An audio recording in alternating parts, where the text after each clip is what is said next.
could be any street, any town, USA. Wherever you are, you're probably part of a certain old-fashioned, homebred spirit of, well, do you mind an old-fashioned word?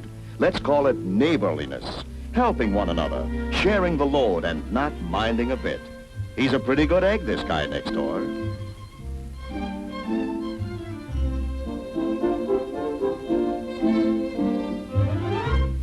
It's a spirit demonstrated in dozens of different ways, either casually or by design. It can range from sharing the daily carpool to sharing the latest news over a clothesline. There's nothing new, of course, about this attitude. This nation was practically built by this neighborly feeling. If you look back to earlier days, you'll find the common need for protection and men acknowledging a common bond with each other in providing it. Was a young lady getting married? The cozy quilting bee started off her trousseau. A man didn't have to build his own house. Often his friends organized a roof-raising party. The classic conception of help thy neighbor was the volunteer fire department. The westward push was a group effort. The lone covered wagon would seldom make it. And so it is today, as we work together for a common cause, for a common good. Helping others is almost a natural instinct. Oh, I beg your pardon. There's been an interruption. But in today's world, we live with the continuing possibility of such interruptions as we contemplate the shape of Muscus agaricus, or poisonous mushroom. It is an ominous fact that man's knowledge allows him to obliterate his very civilization if he chooses. Modern science has provided bombers which can span continents and oceans. Guided missiles are expected to fly at supersonic speeds. Bombers can deliver the H-bomb. Missiles may have H-bomb warheads. Can the defense always stop them, as in this test? A few words about the bomb now. The A-bomb, which did this to Hiroshima, is now a mere firecracker in today's lineup of thermonuclear pyrotechnics.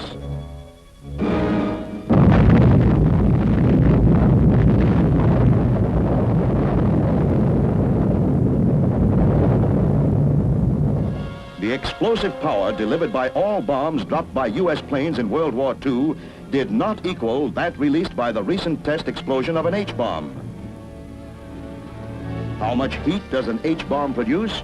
The temperature on the surface of the fireball is as great as that generated on the surface of the sun. Small wonder, then, that an H-bomb can virtually destroy everything within a radius of 3 miles from blast center. The blast alone is capable of gouging out a hole a mile across and 175 feet deep. What does all this have to do with neighborliness, you ask? The answer is not yet obvious to enough people. The grim truth is that more than ever before in history, we must learn to help each other in the most ultimate of all objectives, survival. Key to this is civil defense. If sudden nuclear warfare should hit America, people will have to take care of themselves. The military would have a war to fight. National survival will depend on local action now, on communities training and working together. How does the community go about building an effective civil defense? It begins first on the national level in Battle Creek, Michigan, where the Federal Civil Defense Administration has established national headquarters directed by Vadel Peterson. From here stems the overall coordination and guidance for civil defense units all over America. State and local operations are integrated in a national team effort and tied in with military action. Stockpiling of supplies and equipment and the designation of critical target areas are also a federal responsibility. So let's examine a typical target city. Reading, Pennsylvania. Reading is really no different from dozens of other communities which weave business, industry, and livability into the accustomed tapestry of the American scene. We find the same hopes, objectives, and activities that are worth preserving and protecting. And in the county courthouse is the nerve center that stimulates all efforts in this direction, the Berks County Civil Defense Headquarters. Each local civil defense unit is set up by civic leaders with a steering committee to direct its activities. The executive director, Mrs. Marguerite Osman, and her secretary are its only full-time paid members among a force of 8,000 volunteers in the unit. Volunteer is the key word in this. You give of yourself and your time to the common cause. Since the program depends upon the degree of success in signing up volunteers, it is important to put the CD message before as many people as possible. The campaign must be widespread and hard-hitting.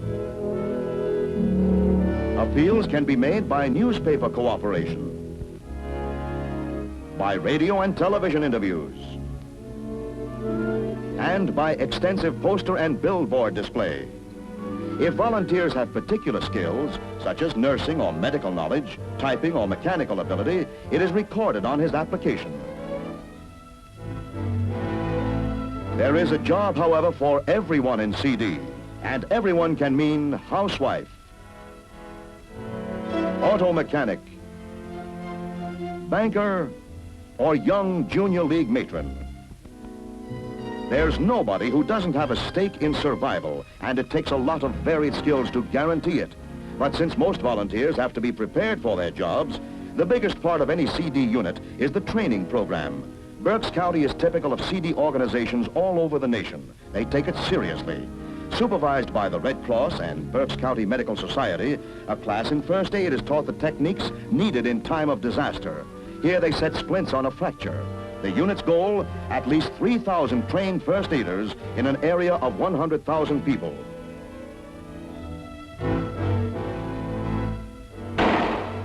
This is the firing range at the Reading Pistol Club. The activity, training civil defense volunteers for auxiliary police, the instructor, an ex-police officer. When these men finish their complete course, they'll be capable of guarding power plants, bridges, water supplies, and other facilities necessary for the common good. They will also help control traffic and check possible panic. In short, these are the men who, during a morale-shattering emergency, will have a strong stabilizing effect on a jittery populace.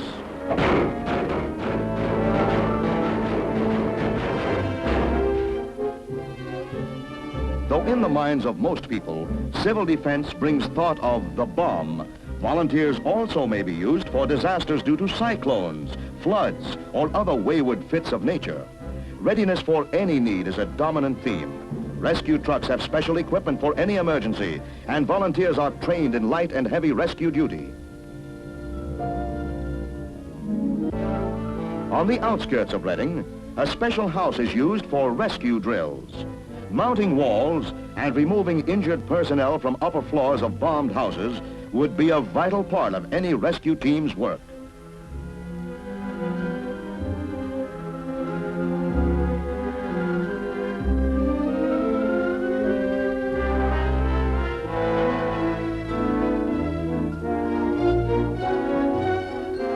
To show their enthusiasm, as well as preparing for any eventuality, the Berks County people have even trained rescue teams made up solely of women. A gas mask drill takes them into a house full of smoke to find the injured.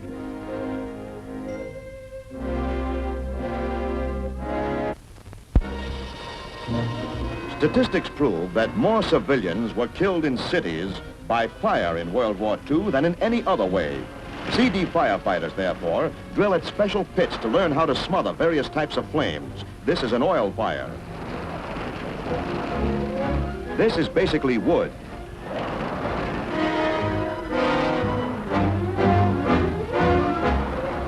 This is chemical.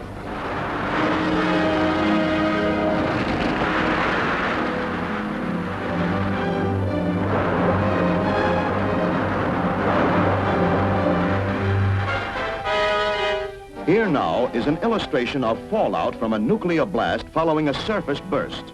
Debris churned up and sucked into the air becomes radioactive.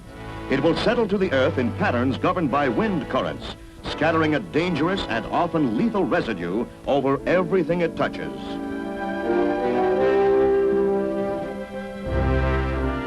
A blast over Washington, for instance, could set up a fallout pattern almost to New York. If you were not sheltered, a heavy enough radiation dosage could bring sickness or death. An important device to detect radiated residue is the Geiger counter. The closer it gets to contaminated material, the more violent its telltale clicking. Now here is the bell and light warning signal, probably the most important installation in the city in case of attack. In this case, the warning is received from the 26th Air Defense Division on Long Island, the FDCA Warning Center for this part of the East Coast. Lights flash the different warnings: attack probable, attack imminent, all clear. These signals are not only received here in CD headquarters, but at 15 other points in the county, any one of which can alert local CD units and set off local sirens. Such points are the Reading Fire Department, 3 hospitals in Reading, the Board of Education, and the House of Good Shepherd. But any warning attack must be followed by alerting other points. Volunteers are trained by telephone company officials to handle a battery of phones at CD headquarters, which would be staffed around the clock. Within minutes after a general alarm, operators will be on the job contacting 75 call points throughout the county, alerting them to the danger so they can mobilize their forces. If all phones are knocked out, Berks County has a backstop. This fully equipped truck, donated by local manufacturers, can take over all vital message service. Radio contact can be established from this mobile unit to police cars, fire engines, and taxis. It can also contact any of 35 private CD autos owned by amateur radio operators who can be pressed into the information setup. There is virtually no end to providing answers to the most urgent needs of communication. The Pagoda Motorcycle Club has enrolled many of its members as special CD couriers who will be able to go where no other vehicles can manage. They will also serve as auxiliary police or escorts for medical convoys. And where a cycle can't go, a horse and rider can. A survey of privately owned horses has been made, and more than 100 have been registered as available for emergency CD use. Another important survey deals with mass care centers. Surviving homeless must be taken care of somewhere. Any public building, church, or warehouse still standing will be pressed into use, and CD officials must know what facilities they have. Chief concern of mass care is feeding. With the flow of normal food supplies cut off, a careful marshaling of existing stocks is absolutely imperative. A nutrition council made up of dietitians from Albright College, the Reading School District, industry, and hospitals has already determined the type and amount of food necessary for various periods of emergency. Local doctors and nutritionists have also worked out a food survival kit, providing basic needs for one person for several days. Here now is an example of how a CD unit executes a gigantic exercise in survival. Inside these trucks are components of a 200-bed civil defense emergency hospital. The problem? To assemble at a predetermined location, because city hospitals have been bombed out. Here it will be the basement of the county home. 3 trained professionals plus 30 volunteers can set up the complete hospital in 4 hours.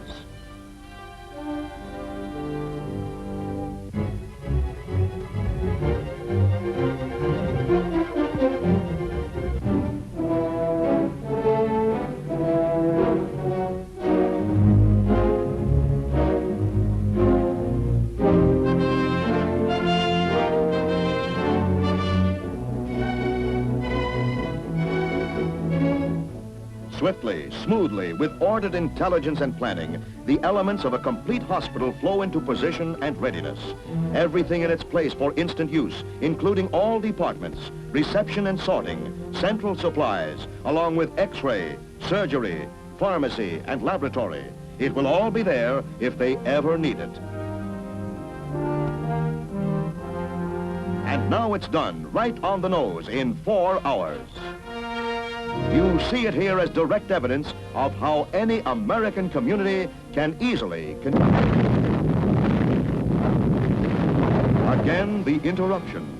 The kind that will always be possible in an uneasy world. But I was about to say, something can be done about the H-bomb. All is not lost. Survival is possible, but only if you and your neighbor are willing to help each other. They're ready here.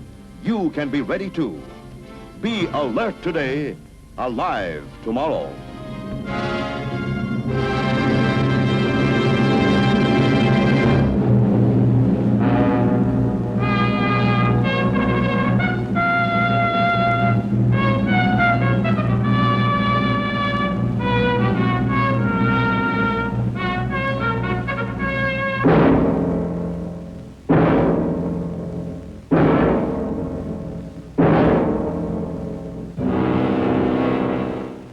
You are the target of those who would trample the liberties of free men.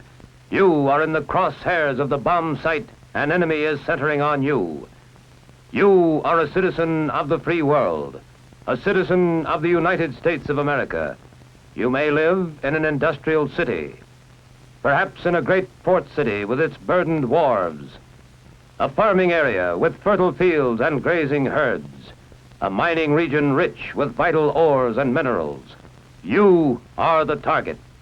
Our president has told us that even against the most powerful defense, an aggressor in possession of an effective number of atomic bombs could cause hideous damage. Today, in the age of hydrogen weapons, evacuation from target areas is our best assurance of survival. But successful evacuation takes time. If there is insufficient warning of attack, no time for organized evacuation according to plan, then you and your family must protect yourselves. Wherever you are, take cover. Whether in a private home, in an apartment, or your place of business, or in a motor vehicle, take cover. Motorists should park cars to the side of the highway. A clear lane must be kept open for emergency vehicles, fire apparatus, ambulances, engineering equipment. Now, let's look at your home. Protect it at all times. Don't permit fire hazards to collect. Unused paper and boxes, oily rags and waste, useless broken household goods. Such inflammable debris is a fire threat at any time. Think of your home as divided into connected spaces: attic, bedrooms, living room, and so on. Spaces in which your loved ones live. If you have an attic, this may be where your children play, snug and secure, but helpless, completely dependent upon you for their safety. The bedroom where an ill or handicapped member of your family may be. The living room where the aged or infirm, helpless as children, may look to you for aid. Plan and practice how to assist your family to a prepared shelter without loss of time. Plan and practice the turning off of all household appliances operated by gas or electricity. Simple insurance against some fires and explosions. If there is time, cover windows with blinds or draperies and close all outside doors, but don't lock them. Shut off the draft on coal or wood-burning furnaces and stoves. Hot coals or embers thrown about could set fire to your home. Ask your local utility companies for advice, then follow it, and tag the sources so that you can act automatically on the way to the shelter. If you have a basement, that is your best shelter against the outside wall closest to the probable point of detonation. Any high explosive force collapses a structure at its weakest point and may form a natural safe area. It is just common sense to use this area to build a lean-to shelter. This type is inexpensive and easy to build. The basement box-type shelter is stronger, larger, and more comfortable. Outdoors, you can build an earth-covered shelter which affords the best protection against blast, fire, radiation, and radioactive fallout. Detailed plans for these and other types are clearly described in the FCDA manual, Home Shelters for Family Protection. Your next step is to equip the shelter. Stock it with everyday materials with which you can face an emergency calmly. A battery radio, power may fail. Flashlights and spare batteries. First aid kit. A 3-day supply of canned and packaged food, bottled water and other liquids. A garden hose and indoor faucet adapter, or buckets of water and a stirrup pump. Water purification tablets. Blankets for your family. If you have this emergency shelf, enemy attack will not catch you unprepared. If attack does come, your practiced plan will pay off. Do not use your phone. It must be reserved for vital emergency messages. Clearly mark the radio dial setting at 640 and 1240 so that you can receive official news and civil defense instructions on the Conelrad frequency used in your area. Your life may depend on this.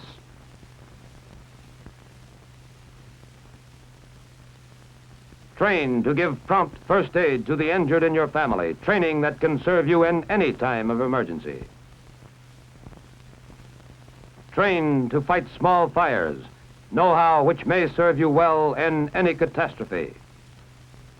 This is the plan to help you and others who need you, a plan to live, to work, and fight, as did your forefathers. Now, let's check the plan together step by step. Check. You practice fireproof housekeeping all the time.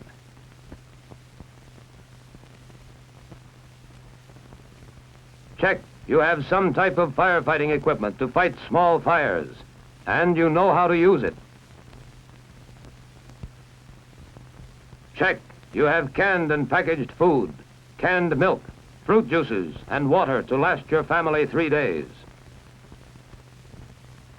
Check.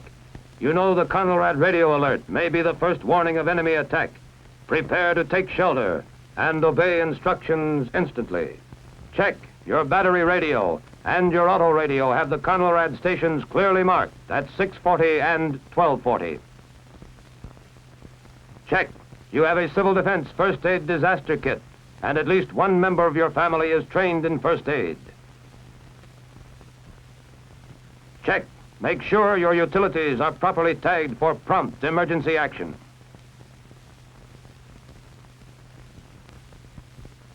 Check. Be ready to turn off all gas and electric appliances quickly, where advised by local utilities. Check. Cover windows and close outside doors as you take shelter.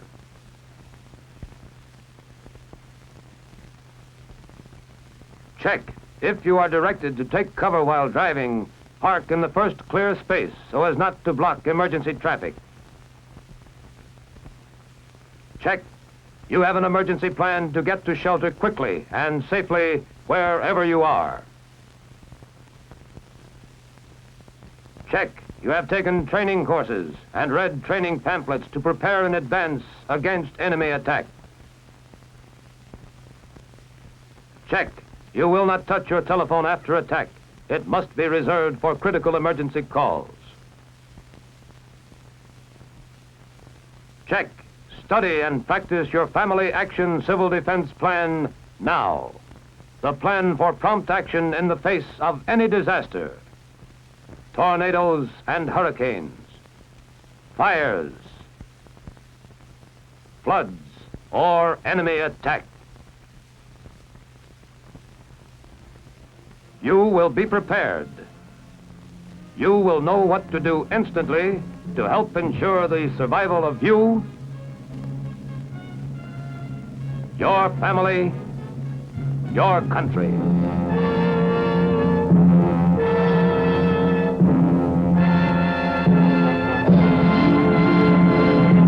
Dum-dum, diddle-dum-dum, diddle-dum-dum, diddle-dum-dum.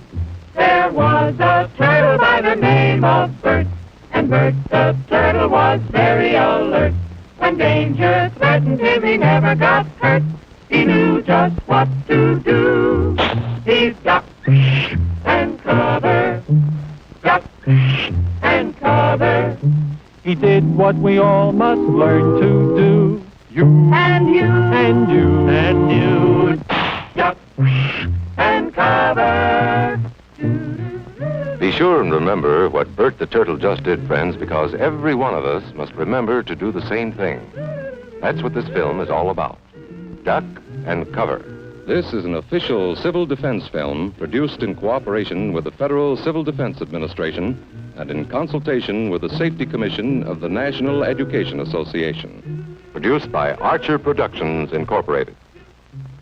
Hey, Bert, come on out and meet all these nice people, please. Oh, all right. We really can't blame you. You see, Bert is a very, very careful fellow. When there's danger, this is the way he keeps from being hurt. Sometimes it even saves his life. That's why these children are practicing to duck and cover just as you do in your school. We all know the atomic bomb is very dangerous. Since it may be used against us, we must get ready for it, just as we are ready for many other dangers that are around us all the time. Fire is a danger. It can burn whole buildings if someone is careless. But we are ready for fires. We have a fine fire department to put out the fire, and you have fire drills in your school so you know what to do. Automobiles can be dangerous, too. They sometimes cause bad accidents, but we are ready. We have safety rules that car drivers and people who are walking must obey. Now, we must be ready for a new danger, the atomic bomb. First, you have to know what happens when an atomic bomb explodes. You will know when it comes. We hope it never comes, but we must get ready. It looks something like this. There is a bright flash, brighter than the sun, brighter than anything you've ever seen. If you were not ready and did not know what to do, it could hurt you in different ways. It could knock you down hard or throw you against a tree or a wall. It is such a big explosion, it can smash in buildings and knock signboards over and break windows all over town. But if you duck and cover like Bert, you will be much safer. You know how bad sunburn can feel. The atomic bomb flash could burn you worse than a terrible sunburn, especially where you're not covered. Now, you and I don't have shells to crawl into like Bert the turtle, so we have to cover up in our own way. First, you duck, and then you cover. And very tightly, you cover the back of your neck and your face. Duck and cover underneath a table or desk or anything else close by. In Betty's school, they are talking about the atomic bomb, too. Betty is asking her teacher, how can we tell when the atomic bomb may explode? And her teacher is explaining that there are two kinds of attack, with warning and without any warning. We think that most of the time we will be warned before the bomb explodes, so there will be time for us to get into our homes, schools, or some other safe place. Our civil defense workers and our men in uniform will do everything they can to warn us before enemy planes can bring a bomb near us. You may be in your schoolyard playing when the signal comes.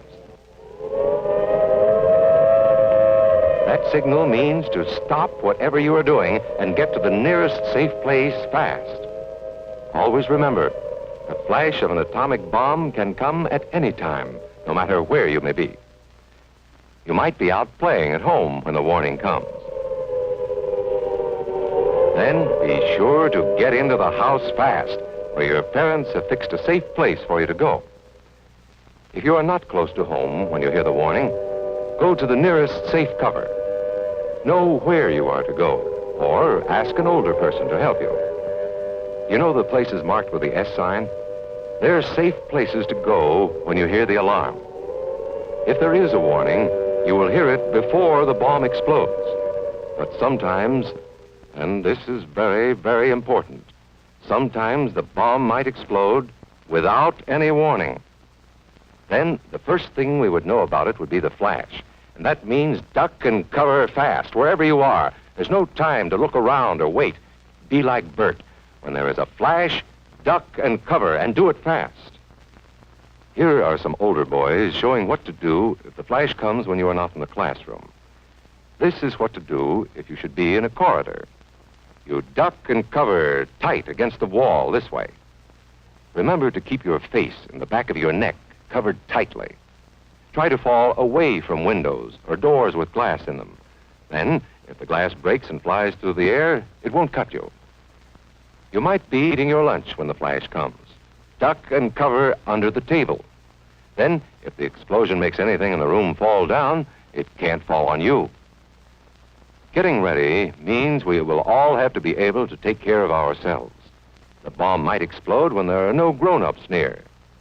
Paul and Patty know this, and they're always ready to take care of themselves. Here they are on their way to school on a beautiful spring day. But no matter where they go or what they do, they always try to remember what to do if the atom bomb explodes right then. It's a bomb. Duck and cover. Paul and Patty know what to do. Paul covered the back of his head so that he wouldn't be burned, and Patty covered herself with the coat she was carrying. They knew how to duck and cover. They acted right away when the flash came. If they had been at this doorway when the bomb flashed, Paul and Patty would have ducked and covered this way, like this girl. Heavy doorways are a good place to duck and cover. She will be safer, too. Here's Tony going to his Cub Scout meeting. Tony knows the bomb can explode any time of the year, day or night. He is ready for it. Duck and cover. Atta boy, Tony. That flash means act fast. Tony knows that it helps to get to any kind of cover. This wall was close by, so that's where he ducked and covered. Tony knew what to do. Notice how he keeps from moving or from getting up and running? He stays down until he is sure the danger is over. The man helping Tony is a civil defense worker. His job is to help protect us when there is danger of the atomic bomb. We must obey the civil defense worker. We must know how to duck and cover in the school bus or in any other bus or streetcar. Duck and cover. Don't wait.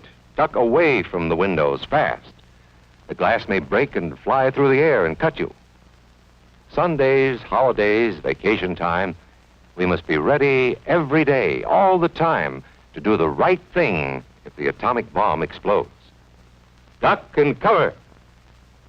This family knows what to do, just as your own family should.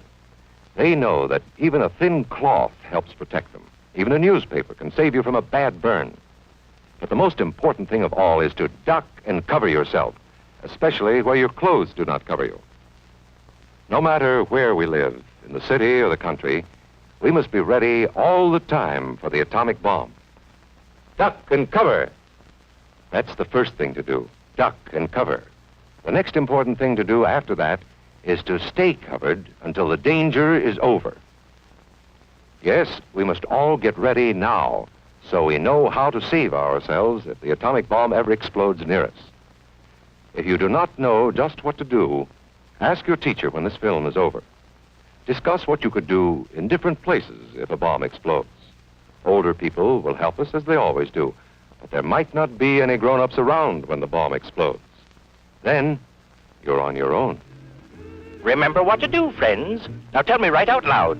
What are you supposed to do when you see the flash?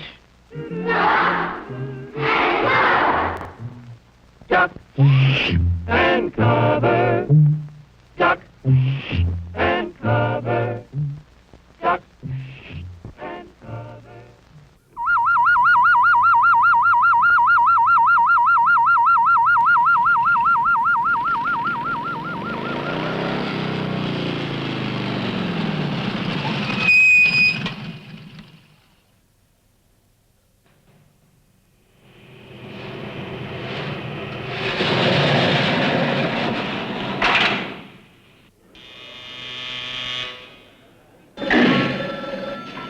It's the mayor.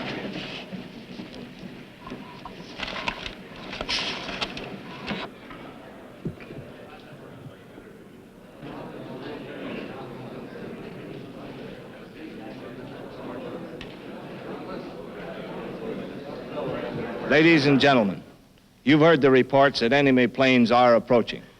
In less than 3 hours, an H-bomb might fall over Portland.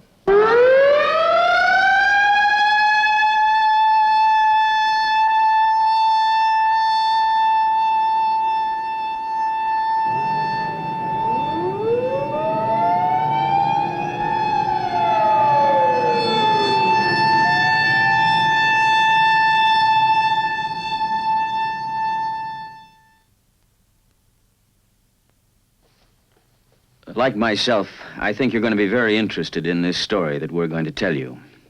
And in this age of missiles and man-made moons, it takes on added significance. There are no actors in this story, but there are a lot of people.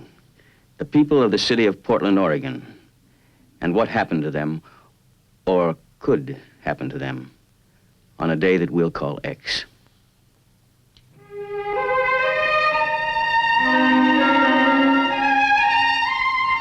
This is the land. between the mountains and the sea, between the snow-capped crater of Mount Hood and the Pacific. It's tall timber country. And this is the city, largest dry cargo port on the Pacific coast. And its people are friendly and rugged in the tradition of the Oregon Trail. Population, about 415,000, more or less about the size of Hiroshima. And this is what happened, or could happen, on a certain day called X. The sun came up at 6:31. Joe Foteff was there to observe and chronicle the event. The paper, Joe noted, was a little heavier than usual, but naturally he didn't stop to read the headline.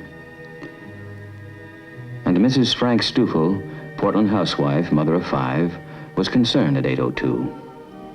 John, it's time to get up. You'll be late for school. Children late and coffee boiling. And with these problems duly appraised, she turned to the woman's page of the Oregonian, thus managing to avoid the front page, which, after all, contained nothing but scare headlines. The time is 8:27. Wake up, Portland. It's a wonderful day today. Stay tuned to KOIN for the best in music and news. And now, we continue our wake-up show with more transcribed tunes. At 8:36, the population of Portland increased by 1. Timothy James made his first comment at a local hospital and settled down to life in the 20th century. Like all communities, religion is important. The people, like its church architecture, are forward-thinking. At 9, a special service is being held. And at the busy port, at 9:18, Ray Matthews, a longshoreman, loaded scrap iron bound for Japan.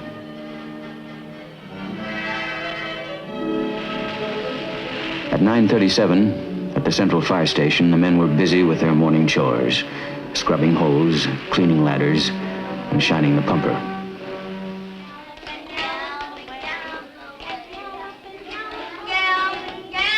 By 10 that morning, at the Harvey Scott School, the kindergarten class of Elsie McGlendon was much involved with the morning's activities.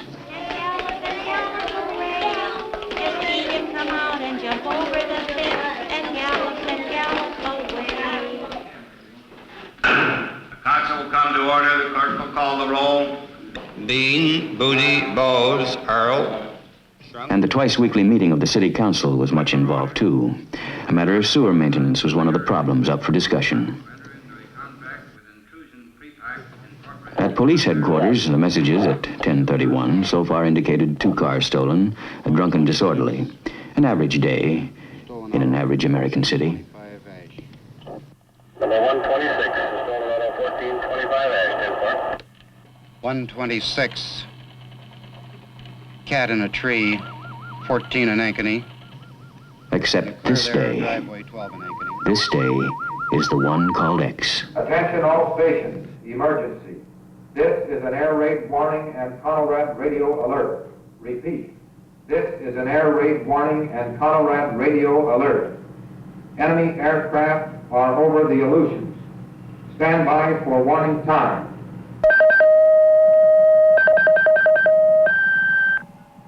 This is Western. Prepare to copy time information. Time to Seattle, 2 hours, 30 minutes. Portland warning point. Air raid warning. Enemy aircraft over Canada and Alaska.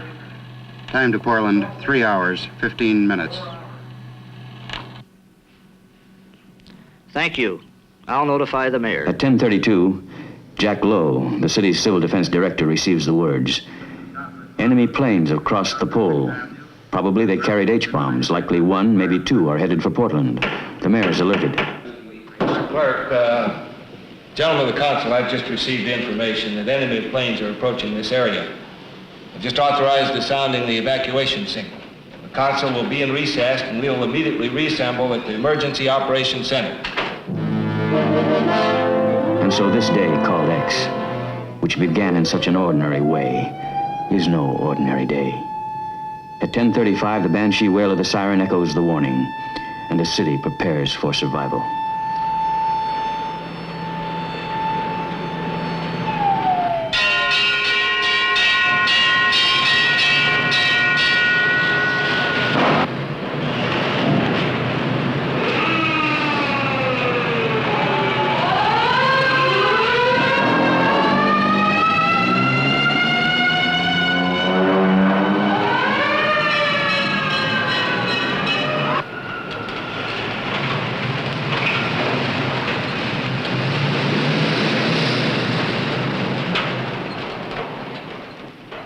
99 cities in the United States are considered critical targets, and Portland is just one of them. And it's so hard to know in advance how any man will react when that day comes. There will be those like Ben Conrad the mechanic, who has heard the sirens before in practice, and who will disregard them. And there are those like Tom Cook who can't go. He's one of the power load dispatchers for all electric power in the Northwest. These men are expendable. Others can and do go.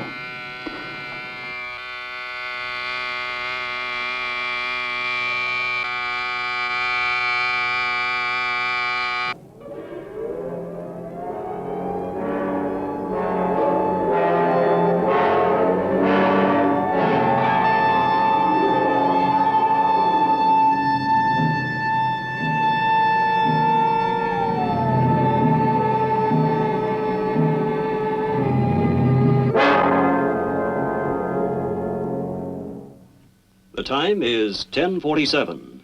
This is a Conrad radio alert.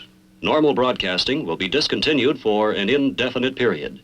Civil defense information will be broadcast in most areas at 6:40 or 12:40 on your regular radio receiver. I repeat, this is a Conrad radio alert. Normal broadcasting will be discontinued for an indefinite period. Civil defense information will be broadcast in most areas at 6:40 or 12:40 on your regular radio receiver. When the siren sounds, some cities go underground, take to shelter, particularly if there's little warning. But Portland evacuates according to a well-thought-out plan. The question is at 10:45, on the day called X, will it work?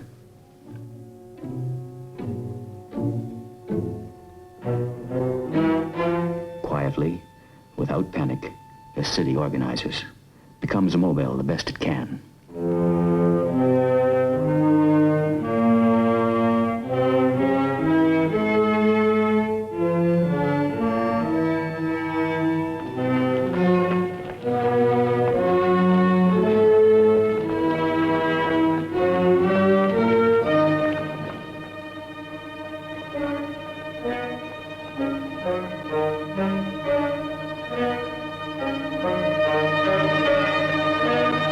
Civil defense is not apart from normal city functioning. The same utilities involved in caring for a city in peace are those equipped to care for her in an emergency. And when the siren sounds, each man knows his responsibility.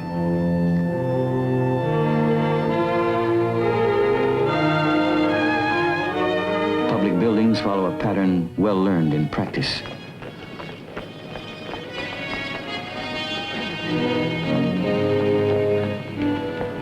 The idea, to move out of the city, to move fast, but with caution.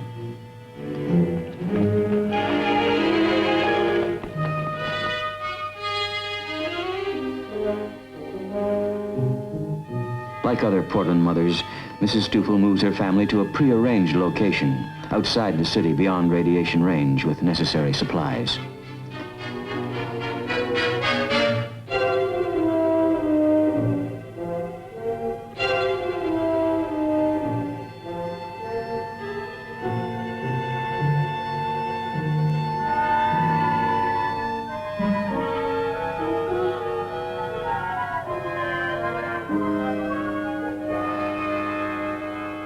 Timothy James and his mother go for an unexpected ride in a moving van in his first day of life.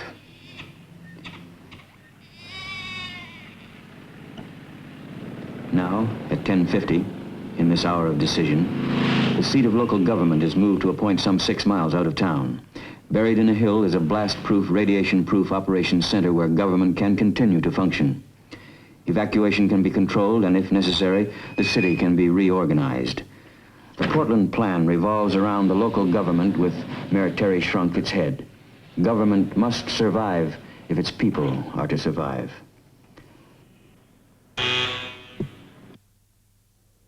Civil defense is government operating in an emergency. Mayor now. Morning, Mr. Mayor. Morning, Doc. Situation looks pretty bad right now. We don't know exactly what's happening, but we do have planes over Alaska and Canada. Ladies and gentlemen, You've heard the reports that enemy planes are approaching. In less than 3 hours, an H-bomb might fall over Portland. Mr. Jack Lowe, our Civil Defense Director, will coordinate activities here. Jack, what's the situation? Mr. Mayor, according to our latest reports from CONAD, enemy planes are still headed this way at 450 knots. That will put them just about there on the Alaska-Canadian border. I'd say we still have about 2.5 hours if Portland is where they intend to make a drop. What's the condition of the evacuation movement now? Well, we have very scanty reports now because it's only been 15 minutes, but we can check with the police and with the traffic engineer and see if we get what information we have. I have no information yet as to how it's progressing. By 10:55, the heads of utilities, Red Cross, Military Liaison, Civil Air Patrol, Weather Bureau, and all city departments are functioning as a civil defense team. While city commissioners and bureau heads remain behind working with their departments at the emergency seat of government, their families are among those evacuating. By 11, the operations officer is receiving reports on the evacuation of the city, and he is the reporter of the day, traffic, time, weather, and in the operations center's broadcast studio, the time is... The time is 11:10. This is an official civil defense broadcast. Enemy aircraft are over Canada and headed this way. Normal broadcasting has been discontinued until after this emergency has passed. You are now tuned to Conelrad and will receive official information and instruction on this frequency. Keep your radio tuned to this frequency. Remember, there is a traffic plan for the evacuation of the city. All cars in the downtown area must follow the green lights. They will lead you out of the danger area by the quickest route. Do not try to cross the flow of traffic. Follow the green lights. Turn with traffic. Proceed with care.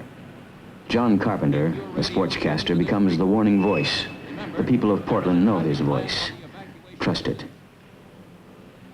In 1955, Portland held a practice mass evacuation. The heart of the city was cleared in 34 minutes. It's safe to say that practice evacuation will be responsible for saving a great many lives this day. Should a bomb fall, many will be killed.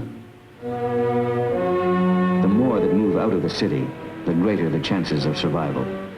Pedestrians are helped out of the city. The great dangers are jam-ups and bottlenecks.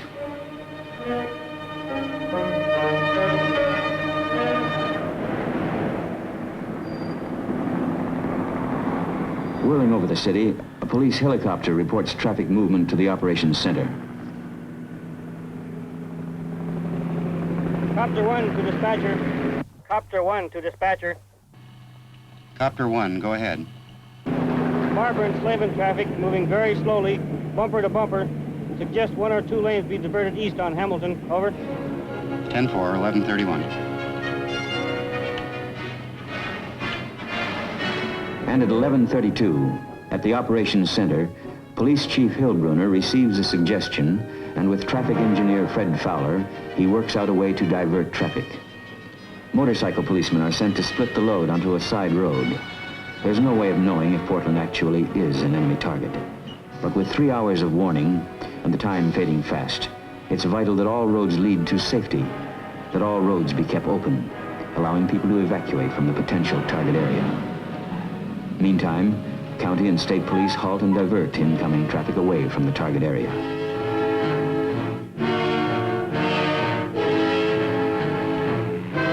Should a bomb fall, fire and utility equipment must be available to move back into the city to restore services.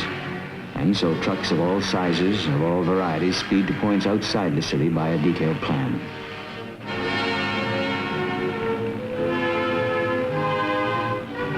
By 11:45, the men and equipment have arrived at the dispersal areas away from the target. Auxiliary police and auxiliary firemen are also in action. This is serious business, man. We anticipate attack.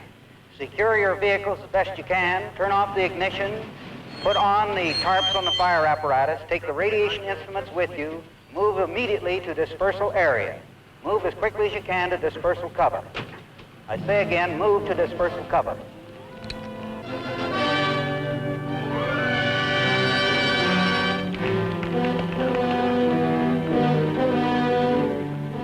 Around the dispersal area, in local public buildings, emergency kitchens are in operation.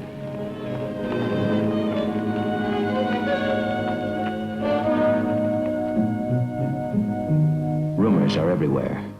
Facts are hard to find. But back underground, at the operations center, with time running out, only facts are considered.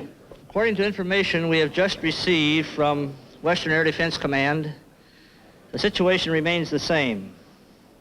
Enemy aircraft are still approaching in this direction. If they continue on this same course, we can expect an attack in this area anytime after 21:47 Greenwich time. That is 1:47 p.m. Pacific Standard Time. And now I would like a brief situation report from all departments on how we stand. First, John, what is the fallout situation? Well, Jack, according to our latest weather information, the winds will continue in a northeasterly direction at about 10 knots. Let's face facts, gentlemen. If we have a blast on target, downtown Portland, it'll be hours and probably days before we can get back in. Engineering, Gordon Burt. We have reports that 80% of the city-owned and public utility equipment have been successfully evacuated from the city. However, there is one group of electric company trucks caught on the west side. We're working now on a plan to get them out. Fire Department, Chief Simpson. The fire department's initial dispersal plan is in effect. Several units have already moved out to their respective dispersal points.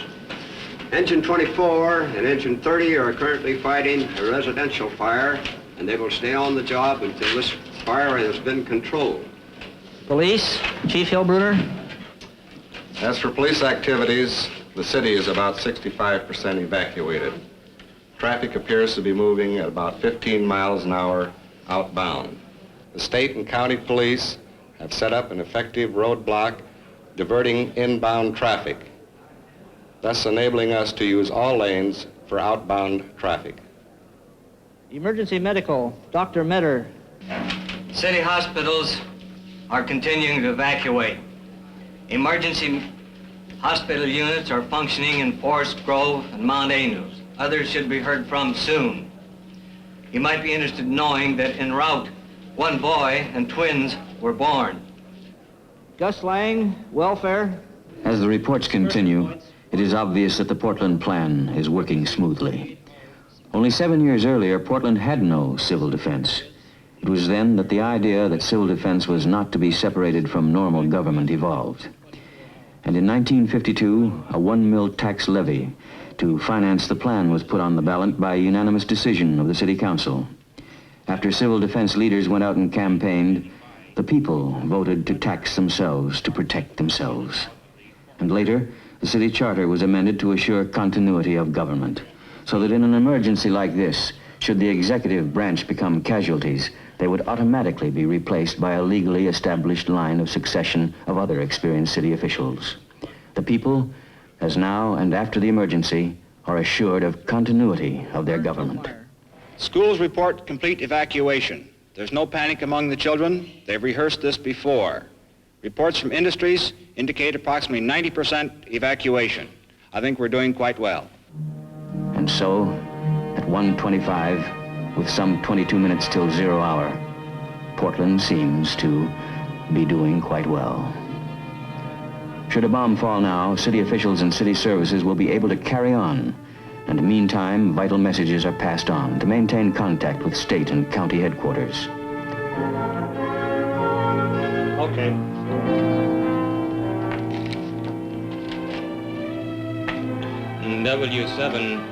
W7SAA from W7BS. Upstairs in this unique underground operations center, an emergency telephone system is functioning as the details of evacuation are reported and relayed. Part of the civil defense levy went to a comprehensive microfilming project supervised by Will Gibson, city auditor. More than 3 million documents and records that go back to the first handwritten city council minutes in 1851 have been microfilmed. Duplicates of laws and the engineering records without which the city cannot function are here. And so, in time of disaster, records are preserved. And now, with a moment to breathe, some can take time for coffee in a built-in cafeteria. It's time to talk of families which have been evacuated. And it's time to be alone and think of the future.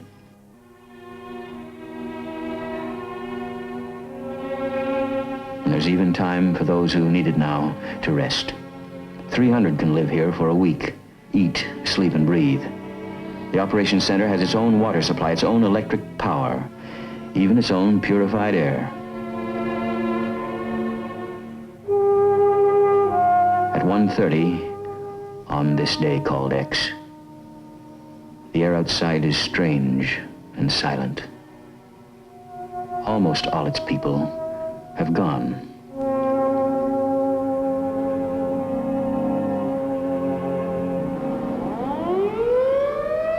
And at 1:32, as directed by the mayor, the siren sounds once more. Take cover. The evacuation is stopped, and there is nothing to do but wait. Back in the operations center, the day called X reaches its climax. Time now, 1:47. Enemy bombers are probably overhead.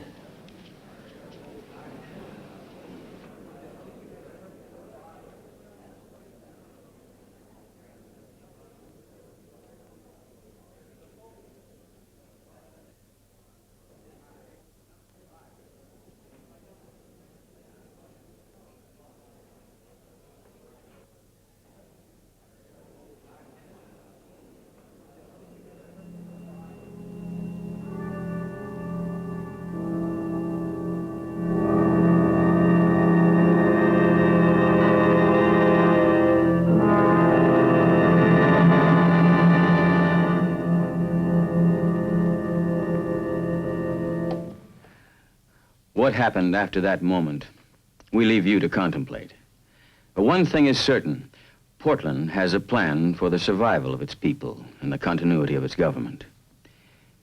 And you know, actually, the survival of this entire nation depends upon the ability of federal, state, and local governments to carry out their responsibilities in the event of a massive nuclear attack. Each new scientific development in the weapons of war presents a new challenge. And the people of Portland, through working together, they're ready. If there really were a day called X. How about you?